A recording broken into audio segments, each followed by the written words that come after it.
हाँ जी students, class 8 में social science में आज आपको मैं ज्योग्राफी का सिलेबस स्टार्ट करवा रही हूँ। चैप्टर रीडिंग करेंगे। जैसे कि आपके सामने बुक है सोशल साइंस क्लास 8 में रिसोर्स एंड डेवलपमेंट, ये आप बुक देख रहे हैं। तो ये ज्योग्राफी की टेक्स्ट बुक है बच्चों। तो मैं आपको चैप्टर रीड करवाऊँगी। एनसीईआरटी की ये आपकी बुक है।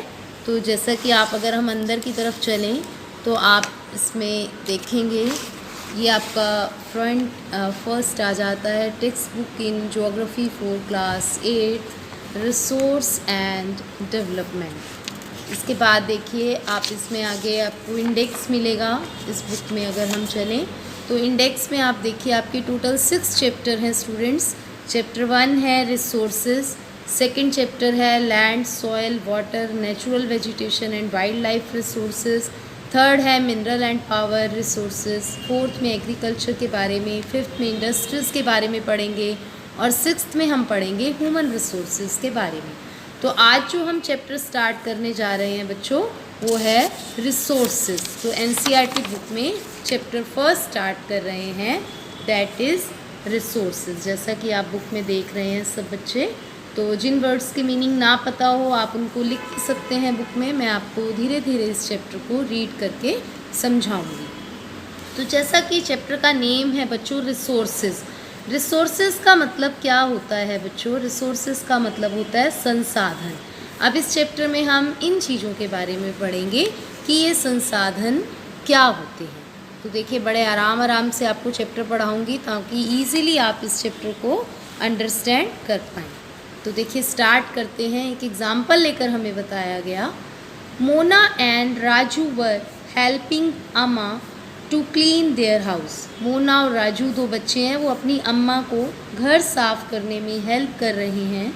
लुक एट ऑल थिंग्स, इन सारी चीज़ों को देखिए, क्लोथ्स कपड़े, यूटेंसिल्स बर्तन, फूड ग्रेन्स अनाज, कॉम्स मतलब कॉम समझते हैं कंघा हो गया, कंघी हो गया, बाल बनाते हैं हम। दिस बॉटल ऑफ हनी मतलब शहद की बॉटल, बुक्स मतलब किताबें। Each of these has a use, हर चीज़ का अपना एक यूज़ है, अपना एक प्रयोग है।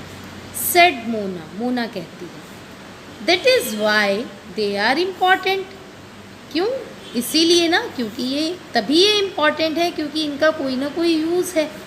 सेड अम्मा, अम्मा कहती है हाँ बेटा इन सब चीज़ों का यूज़ है तभी तो ये इम्पॉर्टेंट है हमारे लिए। दीज आर रिसोर्सेज, ये सब संसाधन हैं। What is resources? अब ये संसाधन क्या होता है? वाज राजूज क्वेश्चन टू अम्मा। अब राजू अम्मा को क्वेश्चन करता है कि मम्मा बताओ ये संसाधन क्या है। अब देखिए इसका मीनिंग आ जाता है, anything that can be use to satisfy a need is a resource. संसाधन क्या है? एनीथिंग, कुछ भी दैट कैन बी यूज, जिसे प्रयोग किया जाता है, टू सेटिस्फाई अ नीड, आवश्यकताओं को संतुष्ट करने के लिए, ज़रूरतों को पूरा करने के लिए, उसे हम रिसोर्स कहते हैं, संसाधन कहते हैं। रिप्लाइड अम्मा, अम्मा ने कहा। अब देखिए ये आपको क्वेश्चन आता है बच्चों, व्हाट इज़ रिसोर्स? तो आंसर यहाँ से सीधा सीधा ही निकल आता है, anything that can be use to satisfy a need is a resource. ऐसी कोई भी चीज़ जो हमारी आवश्यकताओं को संतुष्ट कर देती है उसे हम क्या बोलते हैं? संसाधन। लुक अराउंड यू, अपने चारों तरफ देखिए, एंड ऑब्जर्व, तो आपको क्या पता चलेगा? You will be able to identify many types of resources, आपको बड़ी तरह के साधन मिलेंगे जिन्हें आप पहचान पाओगे। The water you drink when you are thirsty, thirsty प्यासे, जब आप प्यासे होते हो तो पानी पीते हो। The electricity you use in your house, अपने घर में बिजली का प्रयोग करते हो। The rickshaw you use to get home from school, ऐसा रिक्शा जो आपको घर से स्कूल लेकर जा रहा है। The textbook you use to study, जिस किताब से आप पढ़ाई कर रहे हो, आर ऑल रिसोर्सेज, ये सभी तो संसाधन हैं। Your father has prepared a tasty snack for you, आपके पिताजी ने आपके लिए बहुत टेस्टी नाश्ता बनाया है। द फ्रेश वेजिटेबल्स, जो ताज़ी सब्जियां उन्होंने प्रयोग की, ही हैज़ यूज्ड और ऑल्सो अ रिसोर्स, वो भी एक साधन है, उस नाश्ते में जो सब्जियां प्रयोग की। तो ये कुछ साधनों के एग्जाम्पल हैं कि प्यास लगी, हमारी पानी पिया, हमारी वांट सेटिस्फाई हो गई, है ना, प्यास बुझ गई तो पानी भी संसाधन हो गया। अंधेरे में बैठे हैं, बिजली चला ली, लाइट आ गई, ये भी संसाधन है। स्कूल से घर रिक्शा पे जाना है, रिक्शा संसाधन है। पढ़ने के लिए बुक चाहिए, बुक एक संसाधन है। पापा ने नाश्ता बनाया, बीच में सब्जियां डाली तो सब्जियों की हेल्प ली, हमारी आवश्यकता पूरी हो गई, वो भी संसाधन है। तो ये सारे संसाधन हैं। अब देखिए आगे, वाटर पानी, इलेक्ट्रिसिटी बिजली, रिक्शा, वेजिटेबल सब्जियां, text books have something in common. सब में एक खास बात है, सारों में एक चीज़ कॉमन है। They have all been used by you, सारी चीज़ें आप प्रयोग करते हैं। सो दे हैव यूटिलिटी, इसीलिए उनमें यूटिलिटी है। यूटिलिटी मतलब उपयोगिता। यूटिलिटी का मतलब क्या होता है, वो उपयोगी हैं। अब यूटिलिटी क्या होता है, ये क्वेश्चन आ जाता है। वट मेक्स एन ऑब्जेक्ट और सब्सटेंस अ रिसोर्स, यूटिलिटी भी बोलते हैं, यूजेबिलिटी भी बोलते हैं इसे। क्या होती है, जो कि किसी एक चीज़ को या किसी एक सब्सटेंस को साधन बना देती है, जो हमारी आवश्यकताओं को संतुष्ट कर देती है, उसे हम यूटिलिटी कहते हैं। तो एक क्वेश्चन ये भी बनता है, what is utility, what is usability, क्या है, विच मेक्स एन ऑब्जेक्ट और सब्सटेंस अ रिसोर्स। अब देखिए आगे, how does something become a resource, कैसे कोई चीज़ साधन बन जाती है, संसाधन बन जाती है। Raju now wanted to know, अब राजू ये चीज़ जानना चाहता है। अम्मा टोल्ड द चिल्ड्रन, अम्मा ने बच्चों को बताया, that thing become resource only when they have a value, कि कोई भी चीज़ साधन तभी बनेगी, संसाधन तभी बनेगी जब उसकी कोई कीमत होगी। इट्स यूज़ और utility give it's a value, और उसका प्रयोग करना ही, उसकी उपयोगिता ही उसको एक कीमत देता है। All resources have some value, सभी संसाधनों की कुछ ना कुछ कीमत होती है। सेड अम्मा, अम्मा ने कहा। वैल्यू का मतलब वर्थ, मतलब मूल्य, उसकी कीमत। सम रिसोर्सेज हैव इकोनॉमिक वैल्यू, अब कई तो संसाधन ऐसे हैं जिनकी आर्थिक मूल्य होता है, मतलब पैसों में मूल्य होता है। सम डू नॉट, कई चीज़ों का होता ही नहीं। फॉर एग्ज़ाम्पल, उदाहरण के तौर पर, मेटल्स में हैव एन इकोनॉमिक वैल्यू, जितने भी मेटल हैं अब उनका तो रेट होता है ना, उनकी पैसों में वैल्यू है, इकोनॉमिक वैल्यू है। अब ब्यूटीफुल लैंडस्केप में नॉट, लेकिन अगर मान लो कोई सुंदर सा पहाड़ का दृश्य हो, घाटी का दृश्य हो, उसका तो कोई पैसे नहीं है। बट बोथ आर इम्पॉर्टेंट, लेकिन दोनों ही ज़रूरी हैं, इम्पॉर्टेंट हैं, एंड सेटिस्फाई ह्यूमन नीड्स, और हमारी आवश्यकताओं को संतुष्ट करते हैं। मान लो मैं कहीं पार्क में घूमने जाती हूँ तो मुझे वहाँ का नज़ारा देखकर अच्छा लगता है, लेकिन उस नज़ारे के मैं पैसे कोई दे रही हूँ, है ना, वो तो कहीं कहीं चलो लगती होगी एंट्री फीस, वैसे तो कोई पैसे नहीं है। और कोई चीज़ खरीदूंगी तो उसकी इकोनॉमिक वैल्यू हो जाएगी, दोनों ने ही हमारी आवश्यकताओं को संतुष्ट किया। Some resources can become economically valuable with time, कई संसाधन ऐसे होते हैं जो समय के साथ साथ आर्थिक रूप से मूल्यवान हो जाते हैं। Your grandmother's home remedies, अब ग्रैंड मदर जो घर पे हमें रेमेडीज़ होता है सुझाव देती हैं, दादी माँ नुस्खे बताते हैं ना, अपने पेट दर्द हो जाए तो ये ले लो, तुलसी का वो पी लो, गला ख़राब हो जाए तो शहद ले लो, तो ये कुछ सुझाव होते हैं जो दादी माँ हमें घर में देते हैं। They have no commercial value today, उनकी बाज़ार में कोई कीमत नहीं है। But if they are patented, लेकिन अगर मान लो हम बाज़ार में उनको पेटेंट करा लें भी, ये तो बाज़ार में बिकनी शुरू हो जाएगी, and sold by a medical form tomorrow, और कल ही उनको कोई मेडिकल की दुकान बेचना शुरू कर दे उन नुस्खों को, they could become economically valuable, तो उसका आर्थिक रूप से मूल्य भी बन जाएगा। अब पेपर में कई बार आ जाता है व्हाट इज़ पेटेंट, पेटेंट क्या होता है। देखो अभी मैंने बताया ना, दादी के नुस्खों का पेटेंट करा लें, इसका मतलब क्या है, एक्सक्लूसिव राइट, एकमात्र अधिकार। एक्सक्लूसिव का मतलब हमारा अकेले का अधिकार है कि हम ही उसको बनाकर बेचेंगे।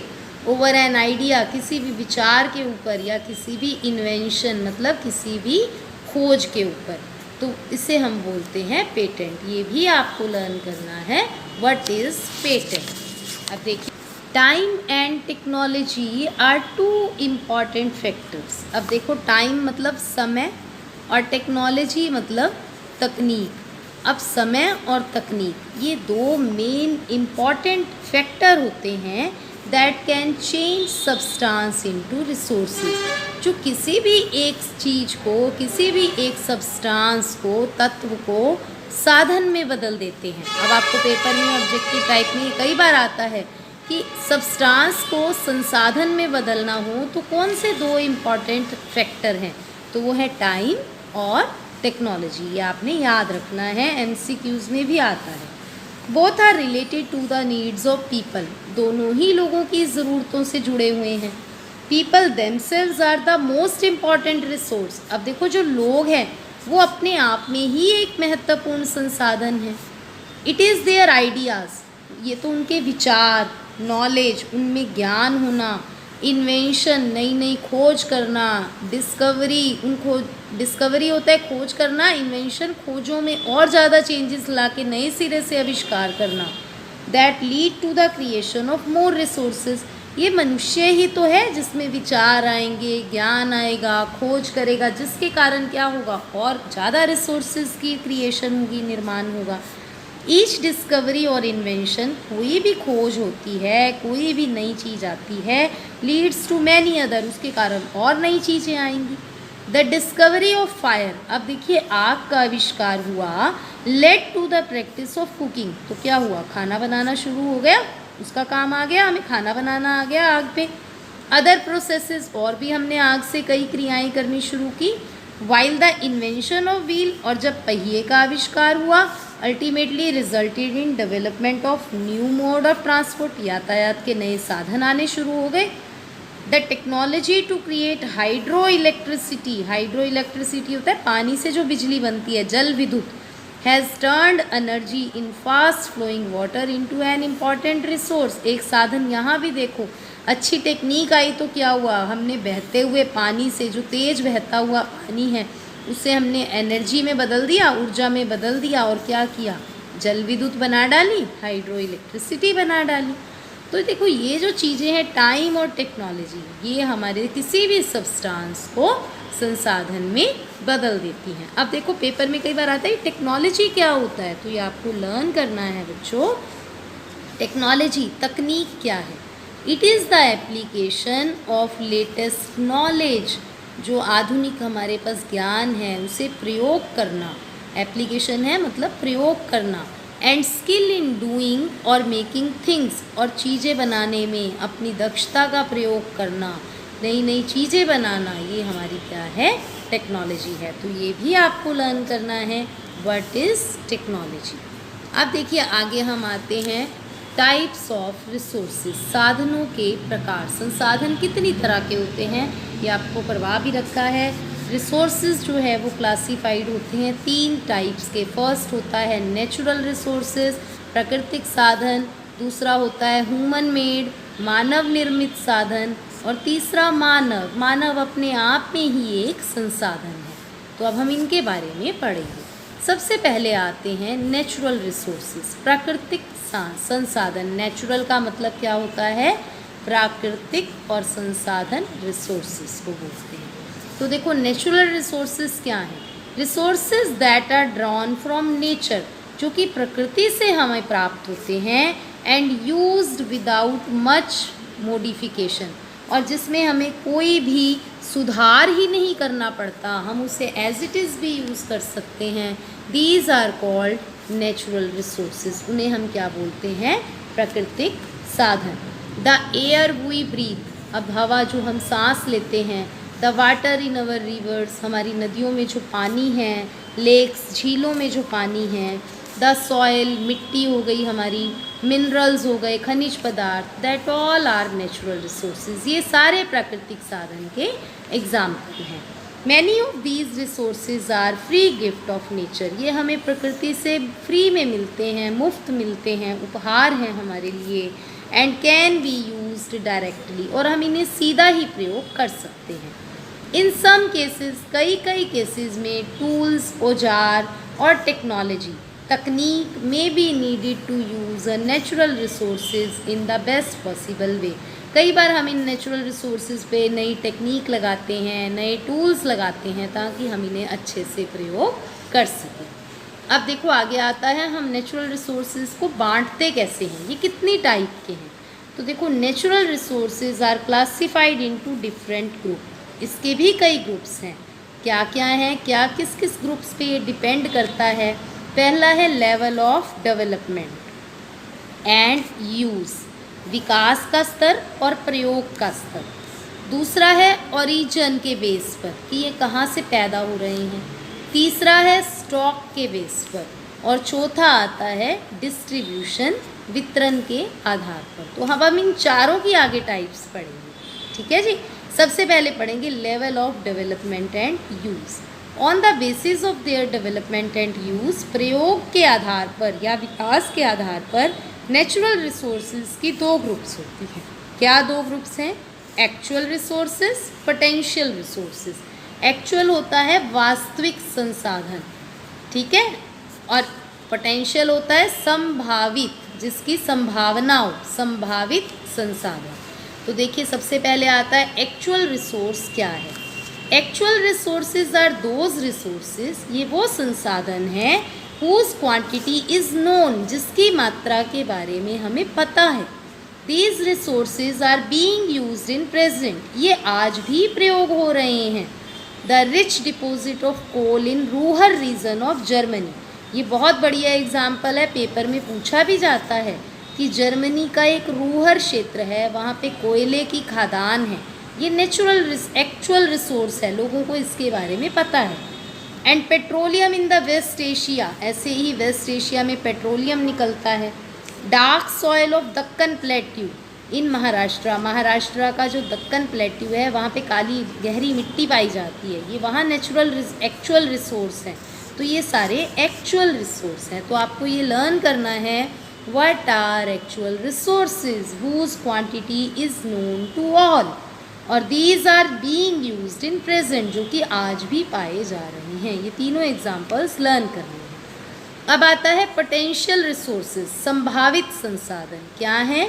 These are those whose entire quantity may not be known. Entire होता है सारी, जिसकी हमें सारी मात्रा के बारे में नहीं पता। And these are not being used at present, और जो अभी आज प्रयोग भी नहीं हो रहे हैं, वो तो प्रयोग हो रहे हैं, ये अभी प्रयोग नहीं हो रहे हैं। These resources could be used in the future, ये ऐसे संसाधन हैं जो कि भविष्य में प्रयोग किए जा सकते हैं। द लेवल ऑफ टेक्नोलॉजी, जो हमारी टेक्निक है, तकनीक है, we have at present may not be advanced, अभी हमारी इतनी एडवांस नहीं हुई enough to easily utilise these resources, कि हम इन साधनों का प्रयोग कर सकें। इसका एग्जाम्पल देखिए, यूरेनियम फाउंड इन लद्दाख। अब लद्दाख में यूरेनियम है, लेकिन हमें पता नहीं है कितनी मात्रा में है, हम उसे अभी पूरा प्रयोग नहीं कर पा रहे हैं। Is an example of potential resource, ये एक उदाहरण है संभावित संसाधन का, that could be used in the future, जो कि भविष्य में प्रयोग होगा। हाई स्पीड विंड्स, अब तेज़ी से जो चलने वाली हवाएं हैं, वर पोटेंशियल रिसोर्स 200 ईयर्स अगो, आज से 2 साल पहले इनकी संभावना थी कि ये संसाधन बनेगी। Today they are an actual resource, लेकिन आज हम इनको प्रयोग कर रहे हैं, तो अब ये वास्तविक संसाधन बन गई। And wind farm generate energy, और खेतों में तो ये विंड फार्म्स जो ये ऊर्जा भी पैदा कर रहे हैं यूजिंग विंड मिल। आपने विंड मिल देखे होंगे, लाइक इन नीदरलैंड, जो कि नीदरलैंड में ज़्यादा दिखते हैं। यू विल फाइंड सम इन नागरकोइल इन तमिलनाडु और ऑन गुजरात कोस्ट, ऐसे ही गुजरात के तट पर तमिलनाडु पे नागरकोइल भी देखने को मिलता है। ये देखिए विंड मिल की एक फ़ोटो दिखा रखी है, ये पहले संभावना थी लेकिन 200 साल पहले, लेकिन आज ये बिजली पैदा करने के लिए प्रयोग किए जा रहे हैं, एनर्जी पैदा हो रही है, इनसे ऊर्जा पैदा हो रही है। तो ऐसे कई एग्जाम्पल हैं जो पोटेंशियल एनर्जी संभावित उसके हैं। तो ये फर्स्ट आई थी। अब सेकंड आती है ओरिजिन के बेस पे नेचुरल रिसोर्सेज। ओरिजिन के बेस पे रिसोर्सेज दो तरह के होते हैं, अबॉयटिक और बॉयटिक, अजैवीय और जैवीय। अबॉयटिक रिसोर्सेज कौन से हैं? जो नॉन लिविंग हैं, ठीक है, ये तो आपको पता ही है। और बायोटिक कौन से हैं? जो जैवीय हैं, लिविंग हैं। अब मिट्टी है, चट्टानें हैं, मिनरल्स हैं, खनिज पदार्थ, ये सारे अबायोटिक हैं। लेकिन प्लांट्स और एनिमल्स ये बायोटिक हैं। तो ये आपने लर्न करने हैं, इसके एग्जाम्पल्स भी और इनकी मीनिंग। अब थर्ड आता है देखो स्टॉक के बेस पे रिन्यूएबल और नॉन रिन्यूएबल। नेचुरल रिसोर्सेज को हम और दो पार्ट्स में बांट सकते हैं। रिन्यूएबल मतलब नवीनीकरणीय और नॉन रिन्यूएबल मतलब गैर नवीनीकरण योग्य रिसोर्सेज। अब रिन्यूएबल रिसोर्सेज क्या हैं, बहुत इंपॉर्टेंट है बच्चों ये। रिन्यूएबल मतलब जिनका नवीनीकरण हो, are those which get renewed और रीप्लेनिश्ड क्विकली, जो कि बड़ी जल्दी रिन्यू हो जाते हैं और रीप्लेनिश क्विकली तेजी से ख़त्म हो जाते हैं। Some of these are unlimited, इनमें से कुछ तो असीमित हैं। And are not affected by human activities, और मनुष्य की क्रियाओं से वो प्रभावित भी नहीं होते, जैसे कि सोलर है, विंड एनर्जी है, सोलर एनर्जी है। Yet careless use of certain renewable resources, हाँ लेकिन अगर हम इनका केयरलेसली यूज़ करेंगे, जैसे वाटर है, सॉयल है, फॉरेस्ट है, जंगल है, मिट्टी है, पानी है, they can affect their stock, तो फिर इनका स्टॉक धीरे धीरे ख़त्म हो जाएगा। Water seems to be an unlimited renewable resource, पानी तो वैसे भी अब लगता है कि असीमित नवीनकरणीय संसाधन है। बट शॉर्टेज, लेकिन पानी की कमी होना, drawing up of natural water, सूख जाना पानी का, ये सोर्स मेजर प्रॉब्लम है many parts of the world today. आज संसार के कई भागों में पानी की कमी पाई जा रही है, तो हमें इसे बड़े ध्यान से प्रयोग करना है। अब आता है नॉन रिन्यूएबल रिसोर्सेज, गैर नवीकरणीय संसाधन। दीज आर दोज, ये वो हैं which have a limited stock, इनका स्टॉक बड़ा सीमित है। Once the stock are exhausted, एक बार स्टॉक खत्म हो गया, एग्जॉस्ट होते खत्म होना, it may take 1000 of years, तो इसको हजारों साल लग जाएंगे टू बी रिन्यूड, दोबारा से बनने में, रीप्लेनिश, निर्माण होने में। Since this period is much more than human life span, इनका पीरियड तो इतना ज़्यादा है कि मनुष्य की ज़िंदगी का पीरियड भी उसमें ख़त्म हो जाता है, इनको बनने में इतना टाइम लगता है। These resources are considered non renewable, इन्हें हम कहते हैं गैर नवीकरणीय। अब इसके एग्जाम्पल कोयला और पेट्रोलियम और नेचुरल गैस, ये इसके एग्जाम्पल्स हैं। तो आपको इनका मीनिंग भी करना है रिन्यूएबल का और नॉन रिन्यूएबल का, और इनके एग्जाम्पल्स भी करने हैं। अब लास्ट आता है बच्चों देखो डिस्ट्रीब्यूशन के आधार पर, on the basis of their distribution resources can be ubiquitous और लोकलाइज्ड। यूबिक्यूटस होता है बच्चे पूरे देश में फैला हुआ, जिससे अपन देश व्यापी भी बोलते हैं, और लोकलाइज्ड होता है एक क्षेत्र में फैला हुआ, स्थान में, स्थानीकरण भी इसको बोल सकते हैं, एक एरिया में फैला हुआ। तो देखो resources that are found everywhere, ऐसे संसाधन जो सब जगह हैं, जैसे कि एयर वी ब्रीथ, हम हवा में सांस ले रहे हैं, ये यूबिक्यूटस है। But those which are found only in certain places, लेकिन ऐसे संसाधन जो किसी एक थोड़ी सी जगह पर ही पाए जाएं, लोकलाइज्ड हो, तो उन्हें हम क्या बोलेंगे, लोकलाइज्ड। जैसे कि कॉपर हो गया, आयरन की और होगी, तांबा और आयरन हो गया। The distribution of natural resources, जो प्राकृतिक साधनों का वितरण है, ये किस पे डिपेंड करता है बच्चों, नंबर ऑफ फिजिकल फैक्टर, कई फिजिकल फैक्टर हैं, जैसे कि टेरेन, वहाँ का क्षेत्र, क्लाइमेट, वहाँ की जलवायु, वहाँ का आल्टीट्यूड, वहाँ का स्तर कैसा है। The distribution of resources is unequal, संसाधनों का वितरण तो असमान है, because these factor differ so much over the earth, क्योंकि ये इनके लिए कई फैक्टर्स हैं और ज़मीन पर वो अलग अलग ढंग से पाए जाते हैं। अब देखिए आगे आता है human made resources, second type आपने पढ़ी थी। ह्यूमन मेड रिसोर्सेज क्या होते हैं, मनुष्य के द्वारा बनाए गए संसाधन। तो देखो सम टाइम नेचुरल सब्सटेंस, कभी कभी जो नेचुरल सब्सटेंस है, प्राकृतिक साधन है, बिकम रिसोर्सेज ओनली, ये तभी साधन बनते हैं when their original form has been change, जब हम इनकी जो असली वाली शक्ल है उसे बदल देते हैं। आयरन और है, अब जैसे लोहा हमें मिलता है, वाज नॉट अ रिसोर्स, ये एक संसाधन नहीं है, until people learn to extract iron from it, जब तक कि लोग इसकी शेप ना बदल दें, इसमें से लोहे की चीज़ ना बना लें, खाली लोहे का आप क्या करोगे।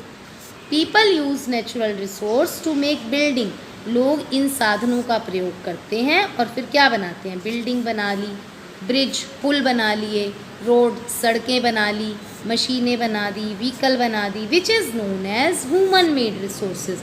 तो इन संसाधनों को हम मनुष्य के द्वारा निर्मित संसाधन कहते हैं। Technology is also a human made resource, अगर हम टेक्निक को कहें, वो भी तो मनुष्य के द्वारा बनाया गया संसाधन है।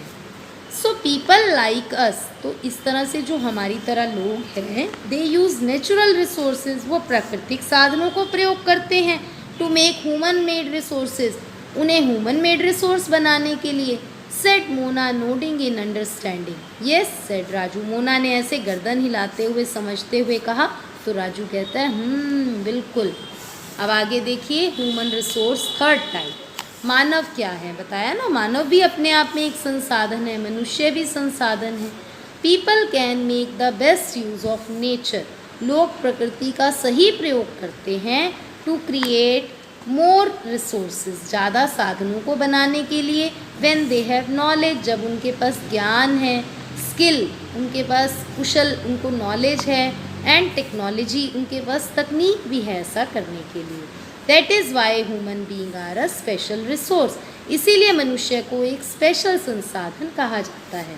पीपल आर ह्यूमन रिसोर्स, लोग भी मनुष्य एक ह्यूमन संसाधन है। एजुकेशन एंड हेल्थ, अब देखो हमारी जो पढ़ाई है, हमारा जो स्वास्थ्य हेल्थ है, वो हेल्प करती है मेकिंग पीपल अ वैल्यूएबल रिसोर्स, जिससे हम एक वैल्यूएबल, एक कीमती संसाधन बन जाते हैं। तो पेपर में क्वेश्चन आता है कि बताओ लोगों को एक वैल्यूएबल रिसोर्स कौन बनाता है, तो हमारी एजुकेशन और हमारी health. Improving the quality of people's skill, लोगों की दक्षता की क्वालिटी को इम्प्रूव करना, that they are able to create more resources known as human resource development, ताकि हम ज़्यादा रिसोर्सेज का प्रयोग करें, उसे हम कहते हैं मानव संसाधन विकास, ह्यूमन रिसोर्स डेवलपमेंट। तो ये भी पेपर में क्वेश्चन आता है, what is human resource development. अब देखिए साइड पे एक दे रखा है, ह्यूमन रिसोर्स क्या होता है, मानव संसाधन क्या है। इट रेफर्स टू नंबर, इसका मतलब वो संख्या या क्वांटिटी, एंड एबिलिटी या योग्यता, चाहे उनमें मेंटल हो दिमागी, चाहे उनमें फिजिकल शारीरिक, ऑफ द पीपल, लोगों की शारीरिक या मानसिक योग्यता, उसे हम बोलते हैं, और उनका नंबर्स, उसे हम बोलते हैं ह्यूमन रिसोर्स।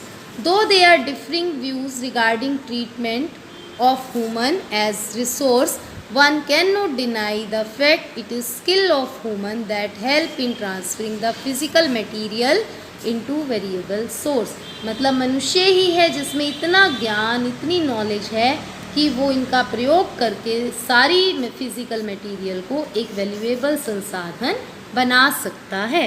अब आगे देखिए, कंजर्विंग रिसोर्स, कंजर्विंग होता है संरक्षण करना, संभालना, रिसोर्सेज संसाधनों को संभालना। Mona had a nightmare, nightmare मतलब सपना, मोना को एक सपना आता है, देखो नाइटमेयर क्या होता है, सपना। शी ड्रेम्ड, वो क्या सपने में देखती है, that all the water on the earth, जमीन पे जितना भी पानी है, हैड ड्राइड अप, वो सूख गया, and all the trees cut down, सारे के सारे पेड़ कट गए। देयर वॉज नो शेड, कोई परछाया नहीं है कहीं पे, नथिंग टू ईट, खाने को कुछ नहीं है, टू ड्रिंक, पीने को कुछ नहीं है। पीपल वर सफरिंग, लोग तड़प रहे हैं, and roaming around desperately, desperately होता है बेचैन होकर इधर उधर घूम रहे हैं, रोमिंग होता है घूमना। Looking for food and shade, खाने के लिए ढूंढ रहे हैं, बैठने के लिए छाया ढूंढ रहे हैं। She told her mother about the dream, वो अपनी मम्मा को सपने के बारे में बताती है। अम्मा कैन दिस रियली हैपन, अम्मा क्या सच्ची में ऐसा हो सकता है, वो पूछती है। येस अम्मा रिप्लाइड, अम्मा कहते हैं बिल्कुल हो सकता है बेटा।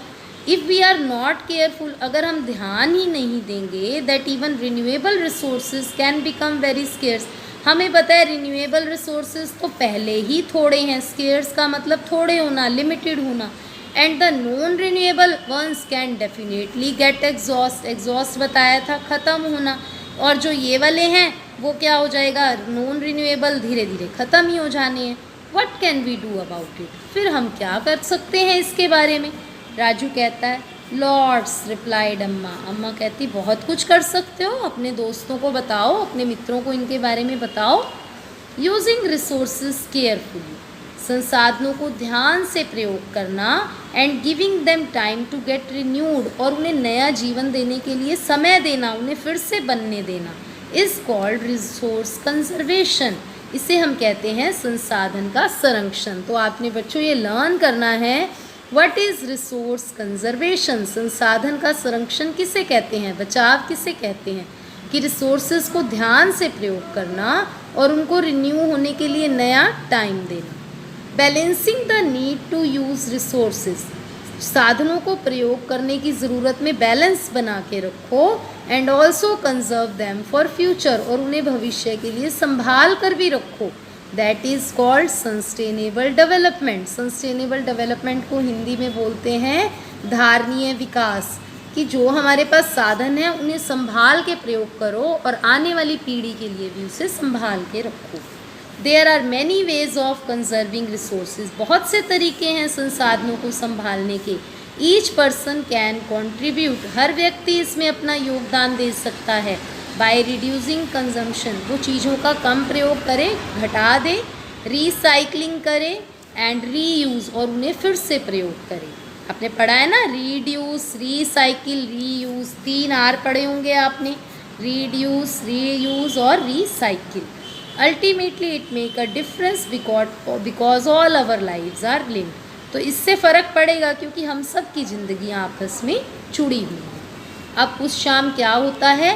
That evening children and their friends, बच्चे और उनके दोस्त मेड पैकेट बनाते हैं एंड शॉपिंग बैग बनाते हैं आउट ऑफ ओल्ड न्यूज़पेपर, पुरानी बची हुई अखबारों के।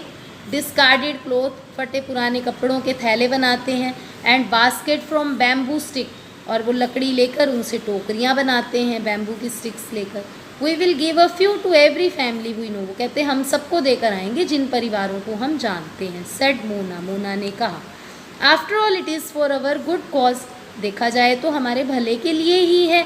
Said Mustafa, to save our resource and to keep our earth alive, अपने संसाधनों को बचाओ और धरती को जिंदा रखो। I am going to be very careful, मैं पूरा ध्यान रखूँगा। नॉट टू वेस्ट पेपर, कि पेपर वेस्ट ना हो। सेड जैसी ने कहा। Many trees are cut down, कितने पेड़ काटे जाते हैं टू मेक पेपर, कागज़ बनाने के लिए। शी एक्सप्लेन, उसने कहा। आई विल सी, मैं देखूंगा। That electricity is not wasted in my house, Mustafa ने कहा चिल्लाते हुए। मैं भी देखूंगा कि बिजली का गलत प्रयोग ना हो, वेस्ट ना हो। जहाँ नहीं बैठी पंखे लाइट बंद कर दूंगी। मुस्तफ़ा बोलता है electricity comes from water and call, क्योंकि हमारी बिजली भी तो कहाँ से बनकर आती है, पानी से और कोयले से बनकर आती है। तो आगे देखिए इसमें, आई विल मेक श्योर, मैं भी ये वादा करती हूँ, that water is not wasted at home, पानी भी बिल्कुल फालतू में व्यर्थ नहीं करूँगा। सेड आशा ने कहा। Every drop of water is precious, पानी की तो हर बूंद कीमती है। Together we can make a difference, मिलकर हम डिफरेंस बना सकते हैं, ला सकते हैं। चॉरस द चिल्ड्रन, सारे बच्चों ने मिलकर कहा। These are some of things, ये कुछ ऐसी चीज़ें थी that Mona, Raju and friends ने की। वट अबाउट यू, आप क्या कहते हैं? How are you going to here in conserving resources, आप क्या करेंगे संसाधनों को बचाने के बारे में? The future of our planet, हमारा प्लानट जो धरती है इसका भविष्य है। And its people is linked with our ability, ये हमारी योग्यता से जुड़ा हुआ है। टू मेंटेन एंड प्रिजर्व, कि हमें बचा के रखना है, सुरक्षित रखना है, बनाए रखना है लाइफ सपोर्ट सिस्टम को दैट नेचर प्रोवाइड, जो कि प्रकृति ने हमें दिया है। तो हमारी ड्यूटी है कि हम क्या करें, हमारी ड्यूटी क्या है, ये तीनों पॉइंट्स आपको आने चाहिए। All uses of renewable resources are sustainable, कि जितना भी हम रिन्यूएबल रिसोर्सेज को प्रयोग कर रहे हैं वो बना रहे, सस्टेन रहे। Diversity of life on earth is conserve, हमारी लाइफ की जो विविधता है ज़मीन पर, कई तरह की जाति के यहाँ पर स्पीसीज़ हैं, प्राणी हैं, वो कंजर्व रहें, वो बचे रहें। Damage to natural environment system, हमारा जो प्राकृतिक पर्यावरण है उसको नुकसान ना हो, इस मिनिमाइज्ड, उसे कम किया जाए। अब देखिए ये बहुत इंपॉर्टेंट क्वेश्चन है, ये आपको एज इट इज़ लर्न करना है। Some principles of sustainable development, कुछ हमें सिद्धांत दिए हुए हैं धारणीय विकास के, ये पेपर में ऐसे ही आता है, धारणीय विकास के सिद्धांत बताइए, कौन से 5 सिद्धांत हैं, तो आपको ये याद करने हैं। पहला, respect and care for all form of life, जीवन की जितनी भी फॉर्म्स हैं, जितनी भी टाइप हैं, उनको इज्जत दो, उनको आदर दो, उन्हें संभाल के रखो। Improve the quality of human life, मनुष्य की जीवन की क्वालिटी में सुधार लाओ। Conserve the earth vitality and diversity. Vitality होता है इम्पोर्टेंस, ज़मीन की इम्पोर्टेंस को संभालो, विविधता को संभालो। Minimize the depletion of natural resources, प्राकृतिक साधनों का डिप्लीशन होता है कमी होना, उसमें जो गिर रहा है, गिरना होता है, गिरने को कम करो। चेंज पर्सनल एटीट्यूड, अपने व्यवहार में परिवर्तन लाओ। And practice towards the environment, और एनवायरनमेंट में इसे बचाने की कोशिश करो। Enable communities to care for their own environment, सारी जातियों को कहो कि वो अपने पर्यावरण को बचा कर रखें, पूरी समाज को कहो कि वो अपने पर्यावरण को बचा कर रखें। तो यहाँ पर ये आपका चैप्टर कंप्लीट हो जाता है, तो आप इसे अच्छे से रीड करेंगे। Thank you.